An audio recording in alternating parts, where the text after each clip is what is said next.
हाँ जी, तो आज जो हमने टॉपिक्स कवर कर रहे हैं जी, वो बहुत ही इंटरेस्टिंग टॉपिक्स हैं। ऑपरेटिंग सिस्टम, जो आप ऑपरेटिंग सिस्टम यूज़ करते हो, विंडोज़ है, मैक है, जो मोबाइल फ़ोन के ऑपरेटिंग सिस्टम्स होते हैं वो देखेंगे और उनकी टाइप्स देखेंगे। उसके बाद ऑपरेटिंग सिस्टम की फंक्शनैलिटी कि ऑपरेटिंग सिस्टम क्या काम कर रहा होता है। फिर डिफरेंट ऑपरेटिंग सिस्टम का सर्वे करेंगे। तो स्टार्ट करते हैं। जब आपने हार्डवेयर से कोई काम करवाना होता है, बिलफर्ज आपने कोई म्यूज़िक प्ले करना है, स्पीकर्स यूज़ होंगे, आपने स्क्रीन पे कोई चीज़ ओपन करनी है, डिस्प्ले करवानी है, कोई वीडियो प्ले करनी है, स्क्रीन आपकी यूज़ होगी, कोई प्रिंट वगैरह लेना है, प्रिंटर यूज़ होगा। तो जब भी आपने हार्डवेयर से कम्युनिकेशन करनी है तो वो सारा काम कैसे होगा?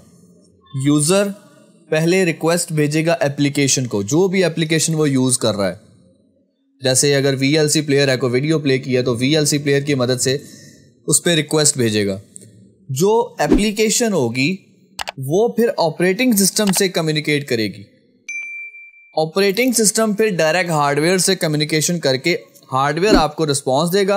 हार्डवेयर का रिस्पॉन्स जाएगा पहले ऑपरेटिंग सिस्टम के पास, फिर ऑपरेटिंग सिस्टम रिस्पॉन्स वापस भेजेगा एप्लीकेशन को, यानी कि सॉफ्टवेयर को।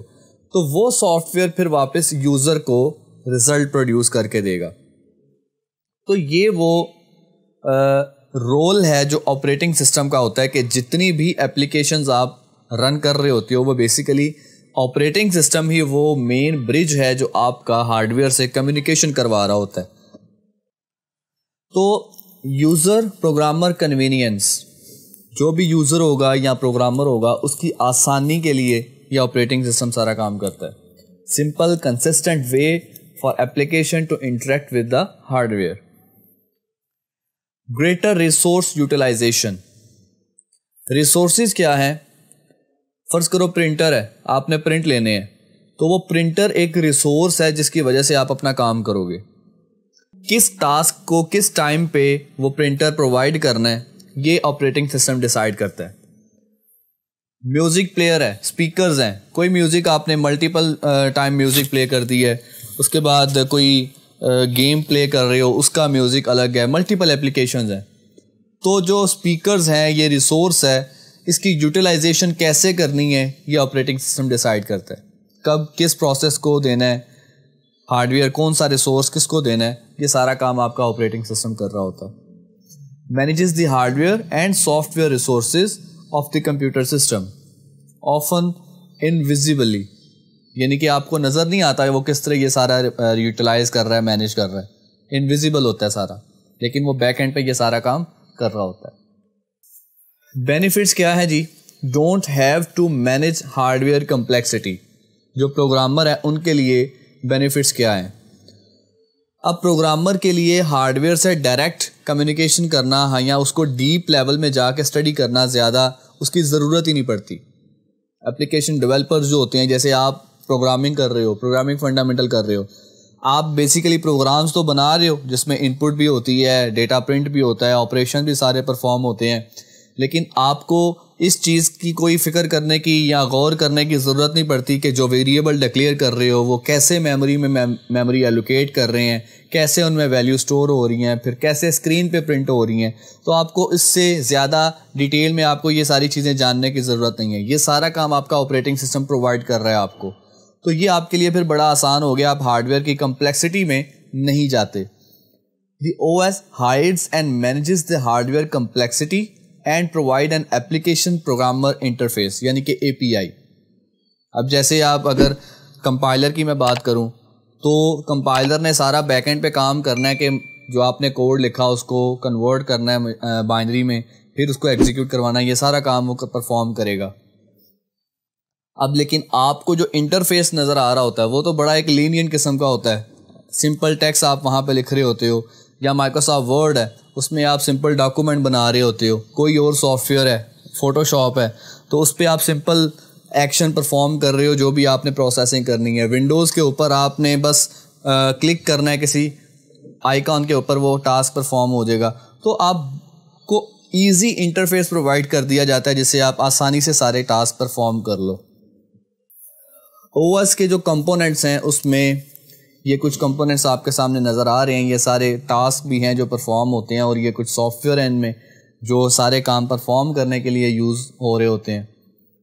कर्नल क्या है? कर्नल याद रखना है, ये हार्ट ऑफ द ओएस है, ऑपरेटिंग सिस्टम का हार्ट है, दिल है, मेन कंपोनेंट है kernel. Responsible for all the essential operations like managing resources, task scheduling etcetera.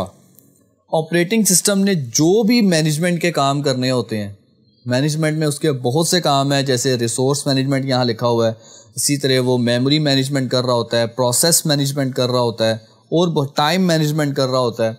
तो ये जो सारे काम हैं, ये सारे कर्नल रिस्पॉन्सिबल होता है इनको परफॉर्म करवाने के लिए। Also contain low level hardware interfaces, यानी कि जो हार्डवेयर लेवल की सारी इंटरफेसेस होती हैं वो कर्नल में परफॉर्म होती है। कम्युनिकेशन कर्नल करवा रहा होता है एप्लीकेशन का हार्डवेयर के साथ। Size important as it is memory resident. Kernel एक बेसिकली मेमोरी होती है, तो इसका साइज भी इंपॉर्टेंट होता है। अब जी बात करते हैं टाइप्स ऑफ ऑपरेटिंग सिस्टम की। Classification according to type of computer and applications they support.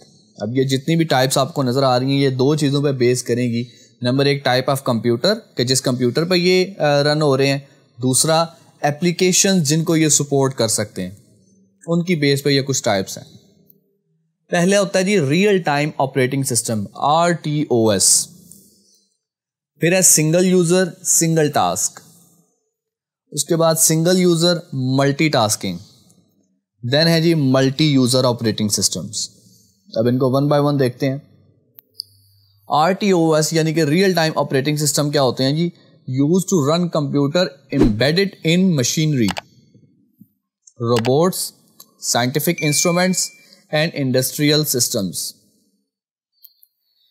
ये मोस्टली यूज हो रहे होते हैं जब एम्बेडेड सिस्टम्स होते हैं, जब आपने फौरन से रिस्पॉन्स चाहिए होता है आपको।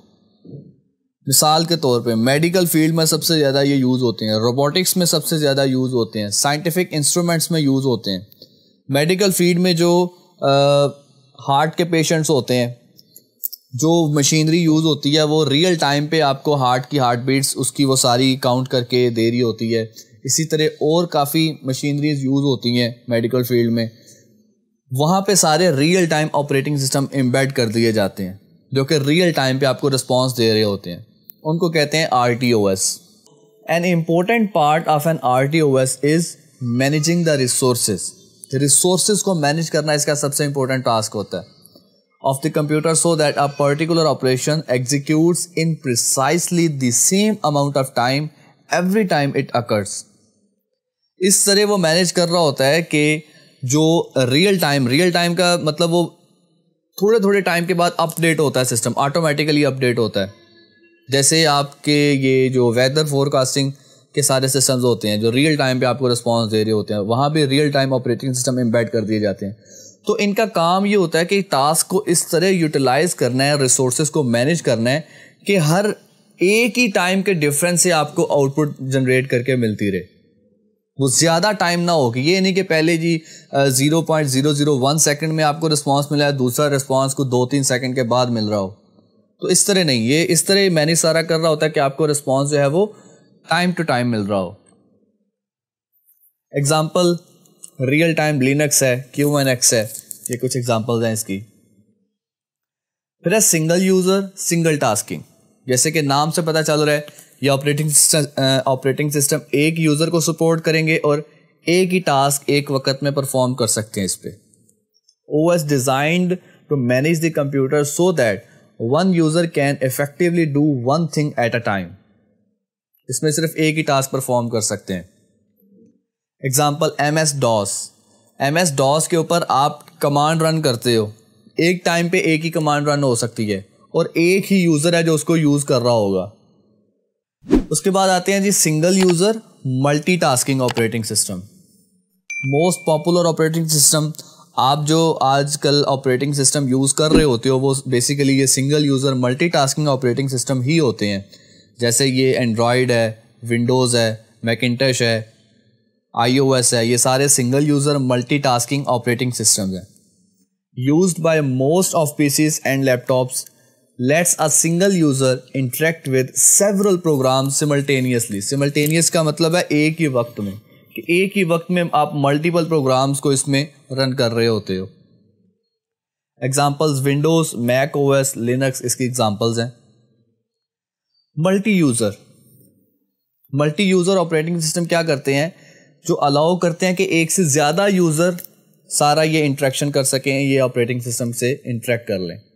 अ multi user operating system allows many users to take advantage of the computer's resources simultaneously. ये ऑपरेटिंग सिस्टम मोस्टली सर्वर्स में होते हैं, जो आपको हर एक जितने भी यूज़र इंटरेक्ट कर रहे होते हैं उनको प्रोवाइड करते हैं। विंडोज़ में भी आपको मल्टी यूज़र की फैसिलिटी प्रोवाइड कर दी जाती है, क्योंकि विंडो में नेटवर्किंग की कुछ फीचर्स एम्बेड किए हुए होते हैं। एग्जांपल्स है Linux, Unix, Windows terminal server. Windows server जो है वो आपको प्रोवाइड कर रही होती है ये फीचर, जिसमें एक ही सिस्टम में मल्टीपल यूज़र इंटरेक्ट कर रहे होते हैं, वही एक ही सर्वर को रिक्वेस्ट भेज रहे होते हैं, फिर वही रिसोर्सेज को भी यूज़ कर रहे होते हैं। Core task of an OS, यानी कि मेन टास्क क्या है ऑपरेटिंग सिस्टम के। अब ये पहले हमने कर ली है जी कुछ ऑपरेटिंग सिस्टम की टाइप्स। अब यहाँ से शुरू हो रहे हैं कि ऑपरेटिंग सिस्टम, ये जितनी भी टाइप्स के ऑपरेटिंग सिस्टम है, इनमें जो कॉमन फंक्शनैलिटी है कि ये काम क्या क्या परफॉर्म कर रहा होता है बैक एंड पे, वो यहाँ पे आप देखने जा रहे हैं। पहला प्रोसेसर मैनेजमेंट, कि प्रोसेसर को कैसे मैनेज करेंगे कि वो हीट अप भी ना हो, इंस्ट्रक्शन भी फास्टली एग्जीक्यूट करता रहे। फिर है मेमोरी मैनेजमेंट, फिर डिवाइस मैनेजमेंट, जो डिवाइसेस आपने कनेक्ट की हुई हैं वो कैसे मैनेज हो रही होंगी। फिर स्टोरेज मैनेजमेंट, जो आपकी हार्ड ड्राइव है या कोई एक्सटर्नल स्टोरेज है वो कैसे मैनेज होगी। एप्लीकेशन इंटरफेस, यूज़र इंटरफेस, आपको जो स्क्रीन नज़र आ रही है वो कितनी इंटरेक्टिव है। तो ये सारे टास्क हैं जो एक ऑपरेटिंग सिस्टम परफॉर्म कर रहा होता है। प्रोसेसर मैनेजमेंट क्या है? Various programs compete for the attention of the microprocessor. जो भी टास्क जो है उन्होंने एग्जीक्यूशन परफॉर्म करनी होती है तो वो प्रोसेसर का वेट कर रहे होते हैं, प्रोसेसर की अटेंशन चाह रहे होते हैं कि प्रोसेसर उनको टाइम दे, उनका टास्क परफॉर्म करवाए। The OS plays the role of the honest referee, यानी कि ईमानदार रेफरी का रोल प्ले कर रहा होता है जो आपका ऑपरेटिंग सिस्टम है। इसने ये इंटरेक्शन करवाना है एप्लीकेशन का प्रोसेसर के साथ। प्रोसेसर बहुत ही ऐसा बंदा है जिससे स्पेशल अपॉइंटमेंट लेके आपको मिलना पड़ेगा, तो जो उसका सेक्रेटरी है वो है ऑपरेटिंग सिस्टम, वही आपको वहाँ तक पहुँचा सकता है, उसके बगैर आपका वहाँ तक पहुँचना ऑलमोस्ट इम्पॉसिबल है। Making sure that each application gets the necessary attention required for its proper execution. जितना भी टाइम एक एप्लीकेशन को चाहिए अपने सारे टास्क परफॉर्म करवाने के लिए, वो प्रॉपर टाइम प्रोसेसर उसको दे, ये मेक श्योर करना रिस्पॉन्सिबिलिटी होती है ऑपरेटिंग सिस्टम की। It tries to optimally manages the limited processing capacity of the microprocessor to the greatest good of all the users and apps. यानी कि operating system का फिर ये काम है, अगर तो प्रोसेसर में थोड़ी खामियां हैं, उसकी स्पीड स्लो है, तो ऑपरेटिंग सिस्टम ने उसको इस तरीके से मैनेज करना है कि लोगों को पता ना चले, बाकी एप्लीकेशन को पता ही ना चले, यूजर्स को पता ही ना चले, इतनी इफेक्टिवली उससे सारे काम परफॉर्म करवा ले ऑपरेटिंग सिस्टम कि प्रोसेसर भी खुश, एप्लीकेशन भी खुश, यूजर भी खुश। ये काम होता है जी ऑपरेटिंग सिस्टम का, और प्रोसेसर मैनेजमेंट इसको कहते हैं। मेमोरी मैनेजमेंट क्या है? Straight forward for a single user, single tasking. The OS ensure that each application has enough private memory। Operating system की ये रिस्पॉन्सिबिलिटी है कि हर एक एप्लीकेशन को प्रॉपर जितनी उसको ज़रूरत है उतनी उसको प्राइवेट मेमोरी दी जाए। Application do not run into other applications private memory. अब जो एक एप्लीकेशन की प्राइवेट मेमोरी हमने अलग कर दी है, कोई दूसरी एप्लीकेशन भी उसको थोड़ी मेमोरी चाहिए, तो उसको हम ऑलरेडी जो मेमोरी एलोकेट की है एक प्रोसेस को, उसकी मेमोरी में से उसको कुछ भी नहीं देंगे, उसकी अलग से प्राइवेट मेमोरी हम बनाएंगे, उसमें उसको स्पेस देंगे जिसमें वो अपने सारा मेमोरी को यूज कर सकती है। तो ये भी काम किसका होता है? ऑपरेटिंग सिस्टम का। OS is responsible for efficient utilization of hierarchical system memory, यानी कि रैम है, कैश है, रजिस्टर, ये जितनी भी मेमोरी है इनको एफिशिएंटली यूटिलाइज करना ये ऑपरेटिंग सिस्टम की रिस्पॉन्सिबिलिटी है। फिर storage management. A file system is a collection of directories, sub directories and files organized in a logical order. जो आपको डिफरेंट पार्टीशन नजर आती हैं, हार्ड डिस्क की, local drive C, local drive E, ये सारी, अब इन सब को मैनेज करना, इनको स्टोरेज में स्पेस, प्रॉपर स्पेस इनको प्रोवाइड करना, ये सारा ऑपरेटिंग सिस्टम का काम होता है। यानी कि स्टोरेज को मैनेजमेंट करना, हार्ड ड्राइव को मैनेज करना। The OS is responsible for maintaining the file system through indexing of file names and their disk location. यानी कि जो भी फाइल आपने लॉजिकली सेव की हुई है उसको हार्ड ड्राइव के ऊपर प्रॉपर उसके फाइल नेम के साथ, उसकी डिस्क लोकेशन के साथ मैनेज करना, ये OS की रिस्पॉन्सिबिलिटी है। The OS can find any file in a logical and timely fashion. Logically जिस तरह आपको सारी वो एक अरेंजमेंट नज़र आती है, वहाँ से जो आप फाइल्स को एक्सेस कर रहे होते हो, टाइम भी आपको कम लगता है, तो ये सारा मैनेज करना भी ऑपरेटिंग सिस्टम की रिस्पॉन्सिबिलिटी होती है। फिर है device management. Applications talk to devices through the OS and OS talks to and manages devices through device drivers.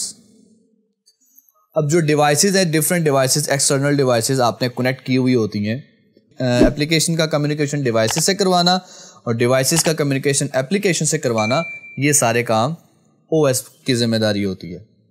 Example, when we print to a laser printer, we do not need to know its details. मतलब हमें ये जानने की ज़रूरत ही नहीं होती कि laser printer कैसे वो सारा प्रिंटिंग का काम परफॉर्म कर रहा है। जब मैंने कमांड दी प्रिंट की तो माइक्रोसॉफ्ट वर्ड ने कैसे वो सारा कमांड प्रिंटर के पास भेजी, वो किस चैनल को फॉलो करके प्रिंटर तक पहुंची, फिर प्रिंटर ने, हमें ये सब जानने की ज़रूरत ही नहीं है। सारा काम हमारा ये ऑपरेटिंग सिस्टम कर रहा है, वही ये सारे काम बैक एंड पे मैनेज करके प्रिंटर तक भेज रहा है, फिर प्रिंटर अपना काम परफॉर्म करके रिजल्ट दे रहा है। All we need is to tell the printer device driver about what needs to be printed and it takes care of the details. समझ आ गई बात की? Application interface. Application developers do not need to know much about the hardware. जो भी application developer होते हैं, यानी कि सॉफ्टवेयर डेवलपर, कोडर्स जो होते हैं, उनको हार्डवेयर से अगर कोई काम परफॉर्म करवाना है तो उसकी डिटेल जानने की ज़रूरत नहीं होती। ऑपरेटिंग सिस्टम उनको सारी डिटेल खुद से ही परफॉर्म करके दे देता है, आसान सी इंटरफेस के तौर पे। The OS provides all applications with a straightforward and consistent interface to hardware. Example, an application uses the OS to store data on the hard drive without knowing exact physical characteristics of the disk. यानी कि कोई भी application जो है, Microsoft word में आपने अगर कोई फाइल सेव की है तो वो हार्ड ड्राइव में जिस भी लोकेशन पे आपने सेव किया, आपको तो बड़े आसान से इंटरफेस के तौर पे नज़र आ रहा है कि भाई C ड्राइव में मैंने फोल्डर बनाया, वहाँ पे सेव कर दी। अब वो बैकएंड पे हार्ड ड्राइव पे किस सेक्टर के ऊपर, किस ट्रैक के ऊपर वो सारा मैनेज कर रहा है, ये सारी जिम्मेदारी ऑपरेटिंग सिस्टम की है। आपको ज़्यादा परेशान होने की, ज़्यादा हेडेक लेने की ज़रूरत ही नहीं है। User interface.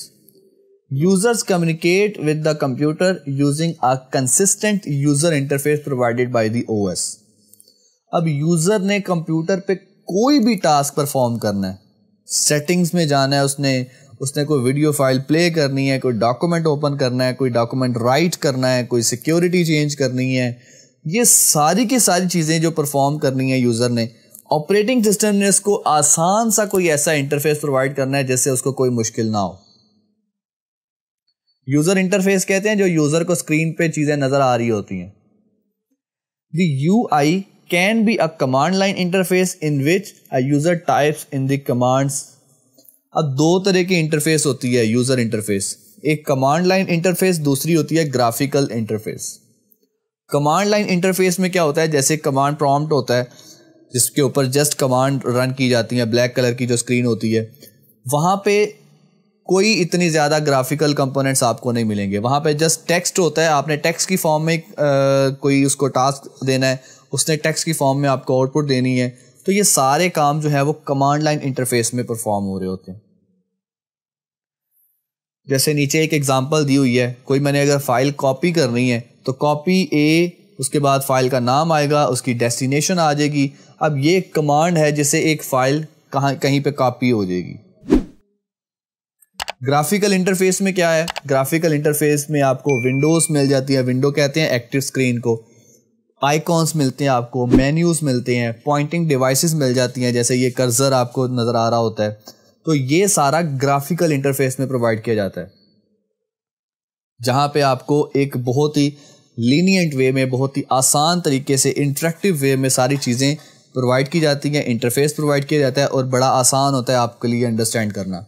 कोई भी नया यूज़र हो, उसके लिए अगर कंप्यूटर को सीखना हो तो वो ग्राफिकल इंटरफेस में बड़ी जल्दी सीख जाएगा, एज़ कम्पेयर टू अगर उसको कमांड लाइन इंटरफेस पे लगा दिया जाए, कमांड्स उसको याद करवाई जाएँ, वो बड़ा टाइम लग जाएगा। फिर with the help of the mouse drag file, अब अगर माउस में हमने ग्राफिकल इंटरफेस में वही फाइल कॉपी करनी हो एक जगह से दूसरी जगह, सिंपल आप उसको ड्रैग करके वहाँ पे रखते हैं या कॉपी करके आप कहीं पर भी पेस्ट कर दें तो वो कॉपी हो जाएगी।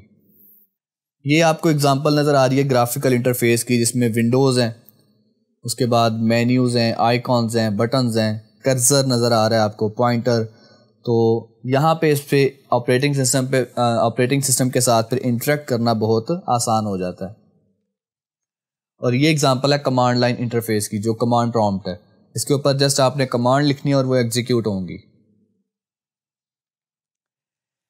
Running programs, many different applications supported system call. System call क्या होती हैं? अब पहले तो समझिए, रनिंग प्रोग्राम, जब कोई प्रोग्राम एक रन कर रहा होगा तो उसको काफ़ी दफ़ा कभी किसी रिसोर्स की ज़रूरत होगी, कभी किसी रिसोर्स की ज़रूरत होगी। जैसे मैंने अगर कोई वीडियो एडिट की है, अब मैं उसको रेंडर कर रहा हूँ, मैंने उसको सेव करना है, तो उसको प्रोसेसर की भी ज़रूरत पड़ती है, उसको फिर रैम की भी ज़रूरत पड़ती है, उसको हार्ड ड्राइव की भी ज़रूरत पड़ती है, ये सारे रिसोर्सेज। अब वहाँ पे कब कौन सा रिसोर्स यूज़ करना है, ये सिस्टम कॉल्स की मदद से मैनेज किया जाता है। सिस्टम कॉल क्या होती हैं? Provide consistent access to OS features, share information between programs के दरमियान आपने इंफॉर्मेशन शेयर करनी हो, डिफरेंट प्रोग्राम्स हैं, कॉपी पेस्टिंग का काम होता है, ऑब्जेक्ट लिंकिंग एंड एम्बेडिंग का काम। तो रनिंग प्रोग्राम में आपको ये बहुत सारे ऐसे टास्क परफॉर्म करवा रहे होते हैं हम, जिसमें उनका डेटा आपस में शेयर करवाना, और ये काम हम सिस्टम कॉल से परफॉर्म करवा रहे होते हैं। Managing hardware, programs need to access hardware, programs को जो भी रन कर रहे होते हैं उनको हार्डवेयर की भी अक्सर ज़रूरत पड़ती है। तो इंटरप्ट्स क्या होती हैं? जैसे प्रोसेसर अपना काम कर रहा था, साथ ही उसको ज़रूरत पड़ी जी मैंने अब यूज़ करना है प्रिंटर को, तो प्रिंटर को इंटरप्ट क्या होता है? इंटरप्ट एक खलल आ गया, मतलब काम करने में रुकावट आ गई, तो CPU अपनी वर्किंग स्टॉप करेगा, वो पहले वो हार्डवेयर को एक्सेस करेगा, जब तक उसको रिसोर्स अवेलेबल नहीं मिलता तब तक वेट करेगा, जब अवेलेबल मिलेगा तब उसको यूज़ करके उसका काम परफॉर्म कर देगा। डिवाइस ड्राइवर कंट्रोल दी हार्डवेयर, अब जो हार्डवेयर है जिसको भी आपने एक्सेस करना है, उसको जो कंट्रोल करना है या रन करवाना है, ड्राइव करवाना है, वो काम डिवाइस ड्राइवर परफॉर्म कर रहा होगा। एनहांसिंग दी OS की फंक्शनैलिटी को कैसे इन्हेंस कर सकते हैं? यूटिलिटीज़ क्या होती हैं? Provide services not including with OS। अब एक तो ऑपरेटिंग सिस्टम आपको बहुत सारी फैसिलिटीज़ प्रोवाइड कर देता है, कुछ फैसिलिटीज़ ऐसी होती हैं जो वो प्रोवाइड नहीं करता, वो आप फिर खुद से थर्ड पार्टी सॉफ्टवेयर इंस्टॉल कर लेते हो। Goes beyond the 4 function, firewall, antivirus and compression इसकी एग्जांपल्स हैं। प्राइसेस वेरी, अब इनको ख़रीदना पड़े तो इसकी प्राइसेस जो हैं वो डिफरेंट होती हैं। बैकअप सॉफ्टवेयर, आपने कोई बैकअप क्रिएट करना हो अपने डेटा का, उसके लिए आप सॉफ्टवेयर इंस्टॉल करते हो। Archives files onto removable media, removable media वही जो USB वगैरह होती हैं जिनको आप रिमूव कर सकते हो। एंश्योर डेटा इंटेग्रिटी, इंटेग्रिटी कहती हैं एक्यूरेसी को, यानी कि बैकअप हम करते ही क्यों हैं कि डेटा अगर कहीं मसला भी हो जाए तो हमारा उसकी एक कॉपी कहीं मौजूद हो, हम दोबारा से उसको एक्सेस कर लें, उसको गेट कर लें। Most OS include a backup package. काफ़ी सारे ऑपरेटिंग सिस्टम में ये फीचर अवेलेबल होता है, लेकिन अक्सर हमें थर्ड पार्टी पैकेजेस की ज़रूरत पड़ती है। हम खुद से कोई सॉफ्टवेयर इंस्टॉल करते हैं, उससे फिर बैकअप का सारा काम बैकअप कर सकते हैं।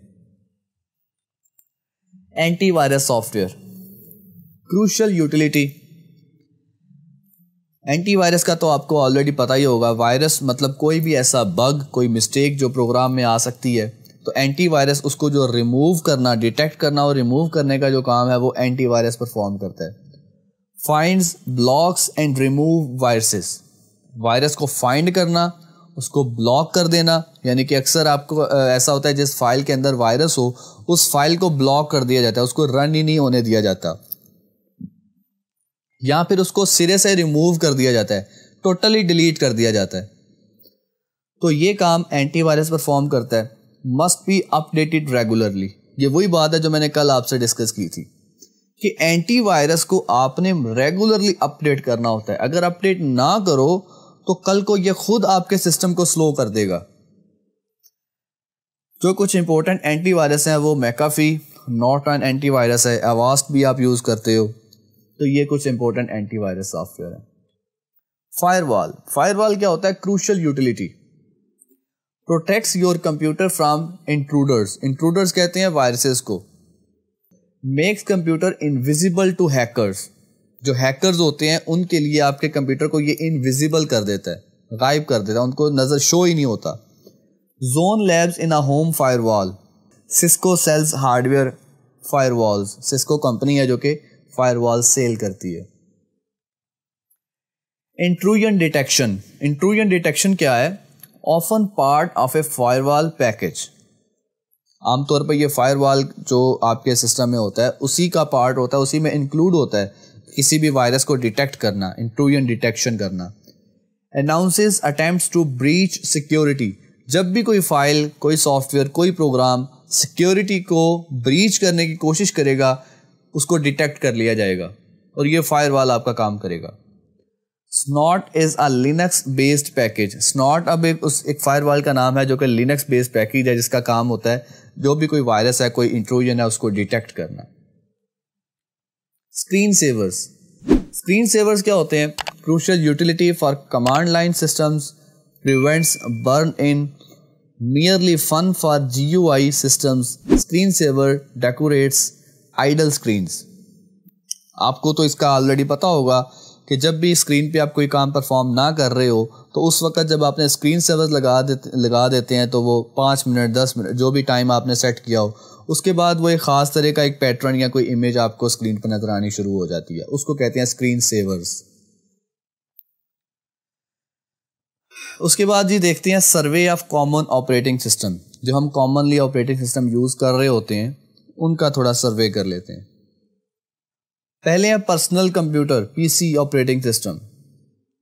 उसमें माइक्रोसॉफ्ट ऑपरेटिंग सिस्टम आ जाते हैं, यूनिक्स या लिनक्स के लिए आ जाते हैं और कुछ अदर ओएस होंगे, उनको देखेंगे हम।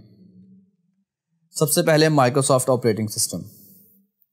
पीसी ऑपरेटिंग सिस्टम में आ जाते हैं जी Microsoft Windows is the most popular, installed more than other OS combined, installed on about 95% of computers. Apple and Linux represent the other 5%. यानी कि दुनिया में जितने भी ऑपरेटिंग सिस्टम यूज़ हो रहे हैं उसमें 95% कंप्यूटर्स में विंडोज़ होती है और बाकी के जो 5% है वो एप्पल या लिनक्स को यूज़ कर रहे होते हैं। डॉस का ऑपरेटिंग सिस्टम है, disk operating system, command line या ऑपरेटिंग सिस्टम होता है जैसे आपको यहाँ पे नज़र आ रहा है। फिर डॉस की जो एप्लीकेशंस होती हैं उनका इंटरफेस आपको इस तरह का नज़र आता है, उससे आप फिर इंटरेक्ट करते हो, जो भी काम परफॉर्म करवाना होगा करवा रहे होते हो। डॉस डिस्क ऑपरेटिंग सिस्टम है, single user single tasking operating system है। कमांड लाइन इंटरफेस ये प्रोवाइड करता है, 16 बिट ओएस है, पावरफुल है, फास्ट है, सपोर्ट लेगेसी एप्लीकेशंस, यानी कि आप अदर एप्लीकेशन भी इस पर रन कर सकते हो। अब विंडोज़ की बात करें तो विंडोज़ में सबसे पहले विंडोज़ के जो शुरू के वर्जन थे उसमें विंडो 1 2 3.0 आई थी, फिर वो एक वेल नोन थी। उसके बाद फिर आगे कुछ वेरिएशंस आई थी, उनको देखते हैं। विंडो 3.0 के बाद फिर विंडो 95 आई, देन 98। तो ये जो विंडोज़ 9X है यानी कि 95, 98 and Millennium Edition ME edition आया था, ये 32 बिट ऑपरेटिंग सिस्टम था। पहले जो डॉस था वो 16 bit operating system, then Windows 95, 98 और मिलेनियम ये 32 बिट ऑपरेटिंग सिस्टम था। Supported 16 bit programs as well. अब वो प्रोग्राम जो 16 बिट ऑपरेटिंग सिस्टम के हिसाब से डिज़ाइन किए गए थे वो उनको भी ये सपोर्ट कर सकता था, 32 बिट वाला। Very pretty not stable OS, stable नहीं था लेकिन बहुत ही एक लीनियंट किस्म का इंटरफेस इसमें अच्छा था बाकी पहले वाले ऑपरेटिंग सिस्टम की निस्बत। Still found in large corporations, आज भी ये कह रहा है कि जी कुछ कॉरपोरेशन में आपको ये ऑपरेटिंग सिस्टम इंस्टॉल हुए मिलेंगे। 95 introduces the start button, 98 introduces active desktop. ये दो फीचर्स थे जो 95 ने स्टार्ट बटन इंट्रोड्यूस किया और 98 ने एक्टिव डेस्कटॉप का इंट्रोडक्शन किया था। ME इम्प्रूव्ड मल्टीमीडिया सॉफ्टवेयर, जो मिलेनियम एडिशन था उसने मल्टीमीडिया सॉफ्टवेयर का उसमें इम्प्रूवमेंट कर दी और आपको ये ज़्यादा अच्छे से प्रोवाइड कर दिए। उसके बाद माइक्रोसॉफ्ट NT सर्वर यानी कि नेटवर्क का ऑपरेटिंग सिस्टम, जो कि मल्टी यूज़र ऑपरेटिंग सिस्टम होते हैं। Windows NT designed for a powerful system, यानी कि जो सर्वर्स आपने यूज़ करने होते थे उनके लिए ये विंडोज़ NT यूज़ होते थे।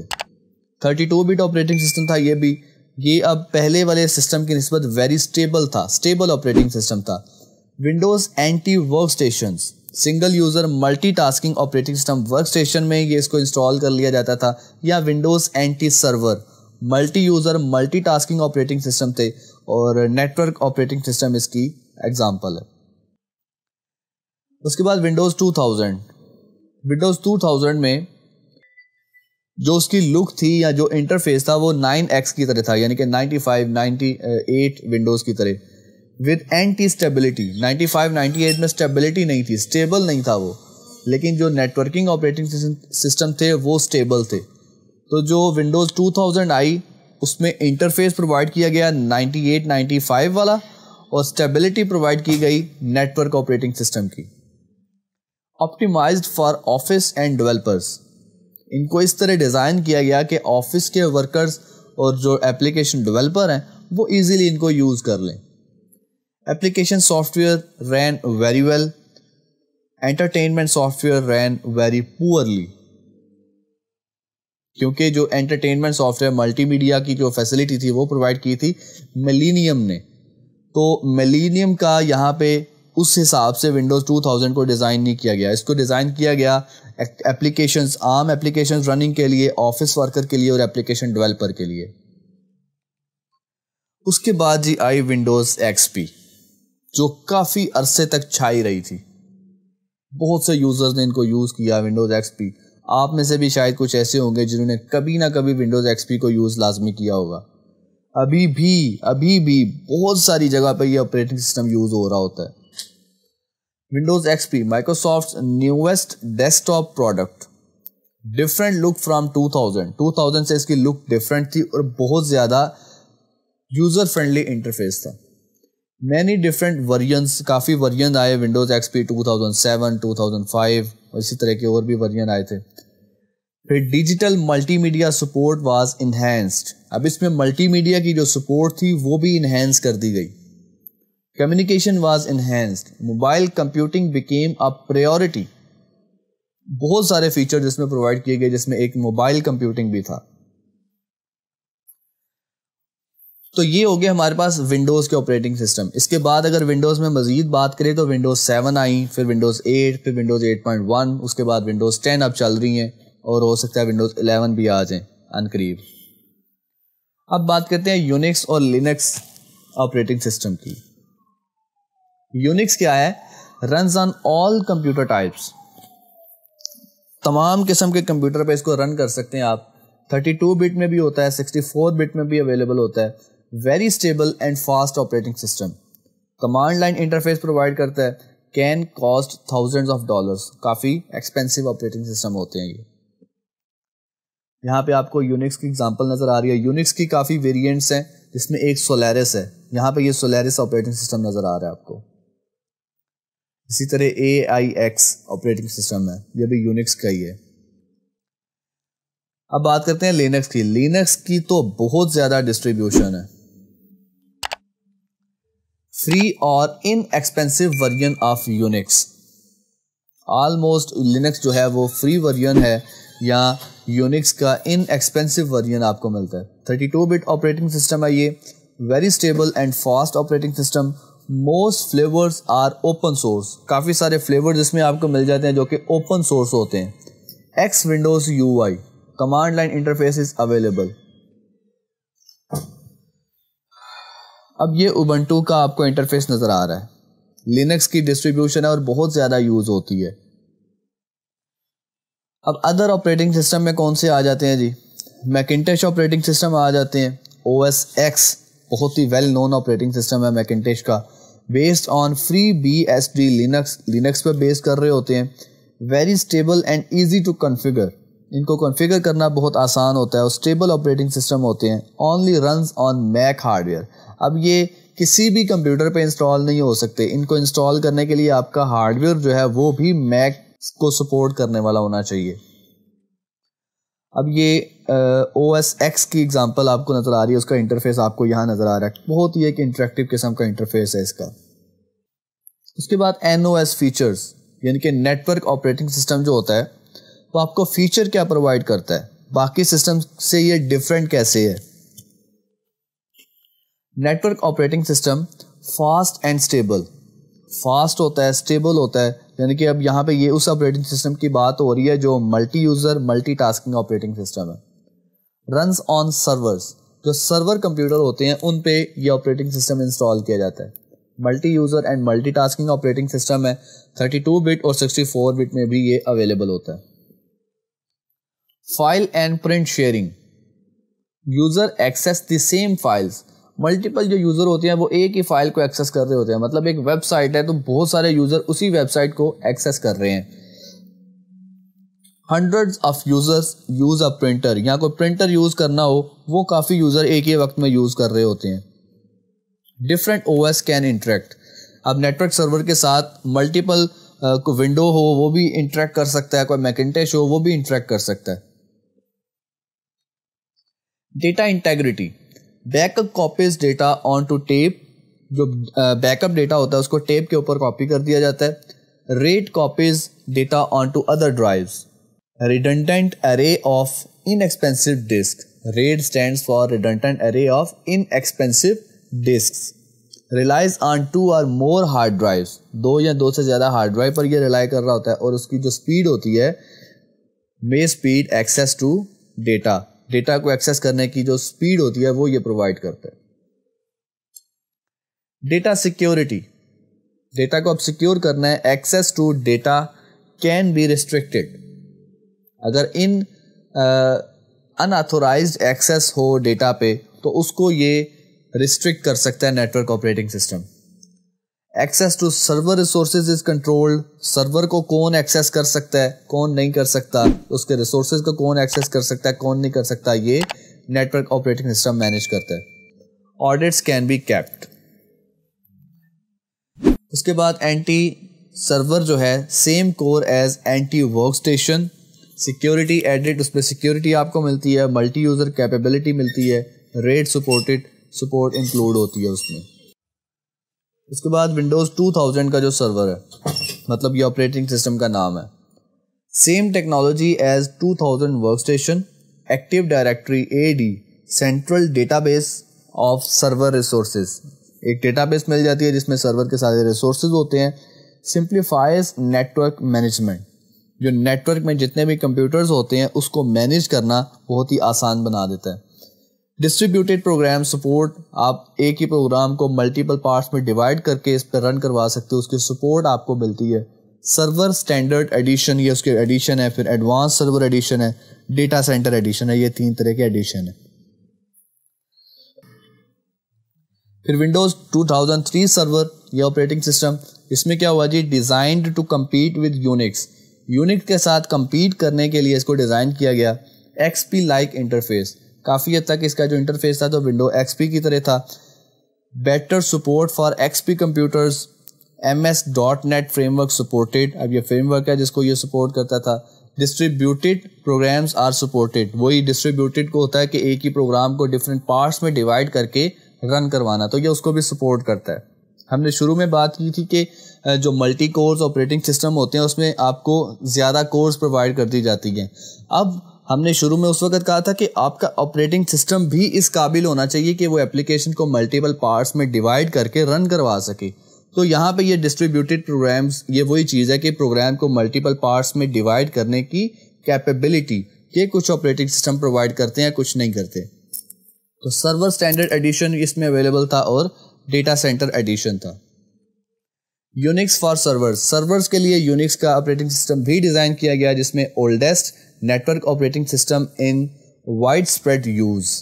Stable, secure and fast, stable था, सिक्योरिटी इसमें ज़्यादा थी और स्पीड में ये ज़्यादा तेज़ था।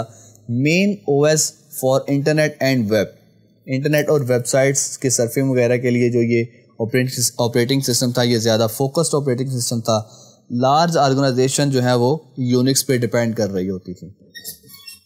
फिर लिनक्स फॉर सर्वर, लिनक्स का भी ऑपरेटिंग सिस्टम डिज़ाइन किया गया जो कि सर्वर के लिए था। पॉपुलर इन स्मॉल बिजनेसेस, छोटे लेवल के बिजनेस में ये बहुत ज़्यादा पॉपुलर था। स्टेबल था, फास्ट था और इनएक्सपेंसिव था, ज़्यादा महंगा भी नहीं था। और लिनक्स पॉपुलैरिटी जो है वो अभी भी बढ़ रही है। अब ये तो बात हो गई पर्सनल कंप्यूटर ऑपरेटिंग सिस्टम की। अब बात करते हैं एम्बेडेड ऑपरेटिंग सिस्टम की। एम्बेडेड ऑपरेटिंग सिस्टम क्या होते हैं? Devices have embedded operating system built in, यानी कि किसी डिवाइस के ऊपर कोई built in operating system provide कर दिया जाए। एक तो होता है कि आपने खुद से इंस्टॉल करना है, जब चाहो जितनी दफ़ा चाहो री इंस्टॉल कर लो ऑपरेटिंग सिस्टम। एक है कि आपको बस ऑपरेटिंग सिस्टम एम्बेड कर दिया गया एक डिवाइस के ऊपर, अब उसी ने काम करना है। माइक्रोवेव ओवन होते हैं, उसके ऊपर एक एम्बेडेड ऑपरेटिंग सिस्टम रख दिया गया है, बस वही आपने उसी को बस यूज़ करके सारा काम करना है। वो एम्बेडेड ऑपरेटिंग सिस्टम की एग्जांपल हो सकती है। Cell phones, PDAs, medical equipment, इनके ऊपर एम्बेडेड ऑपरेटिंग सिस्टम इंस्टॉल किए जाते हैं। स्टेबल होते हैं और ज़्यादा फास्टली रन करते हैं क्योंकि इन्होंने एक ही टास्क कोई परफॉर्म करवाना होता है। Windows CE, Windows CE not based on desktop OS, ये डेस्कटॉप OS पे बेस नहीं करता, एम्बेडेड होता है। Customized for each device, PDA and cell phone, अक्सर जो PDA और सेल फोन होते हैं जैसे विंडोज़ फ़ोन होते हैं उनमें ये इंस्टॉल किया जाता है, एम्बेड होता है। Microsoft automotive will run in cars, cars के अंदर जो ऑटो ड्राइवर की फैसिलिटी होती है या ऑटो मोटिव की फैसिलिटी वो एम्बेडेड ऑपरेटिंग सिस्टम की मदद से दी जाती है। फिर एंड्रॉयड आ जाते हैं, उसके बाद पॉकेट PC OS है, सिम्बियन OS है, पाम OS है। पाम OS क्या होता है? स्टैंडर्ड ऑन पाम PDA, जो हाथ में जैसे वो ऑडियो प्लेयर होता है, MP3 MP4 जो डिवाइसेस हैं उनमें ये इंस्टॉल होता है। First PDA OS for consumers can be found on cell phones, कुछ सेल फोन में भी आपको ये ऑपरेटिंग सिस्टम मिल जाएगा। Pocket PC developed to compete with Palm, not customizable, customize आप इसको नहीं कर सकते थे, यानी कि चेंज नहीं कर सकते थे।